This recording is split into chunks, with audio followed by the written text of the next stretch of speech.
দেশের দ্বিতীয় ঝুলন্ত সেতু সিলেটে। এটি সিলেট শহর থেকে প্রায় 70 কিলোমিটার দূরে শহরের শেষ প্রান্ত কানাইঘাট উপজেলায় অবস্থিত। লুবাচলা লেকের উপর অবস্থিত প্রায় 150 ফুট লম্বা ঝুলন্ত সেতুটি তৎসময় ব্রিটিশরা যাতায়াত করতেন। দুই এলাকায় তৎসময়ের প্রধান আকর্ষণ ছিল এই ঝুলন্ত ব্রিজটি। ব্রিজটি নির্মাণ হয় 1925 সালে। ব্রিজটি নির্মাণ করেন কলকাতার জিও, ক্রফটস এলসি, ভারত এলসি। সাধারণত কানাইঘাটে গিয়ে এই ঝুলন্ত সেতুটি না দেখে কেউ ফেরত আসে না। এই ঝুলন্ত সেতুকে বলা হয় ব্রিটিশ সেতু।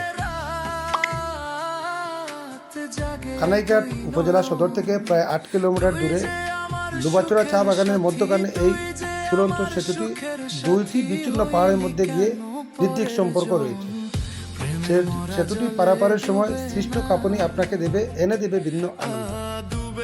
আপনারা দেখছেন দৃষ্টিনন্দন এই সেতুটি দেখে আপনাদের কেমন লাগলো আপনারা জানাবেন। কানাইঘাট যাবেন আর সেতুটি দেখবেন না, এটা হয় না। সেতুটি পুরোটাই স্টিল দিয়ে নির্মাণ করা হয়। আসলে এই সিলেটে ঝুলন্ত ব্রিজ রয়েছে, পর্যটকদের আকর্ষণ হবে না সেটা বলা যায় না।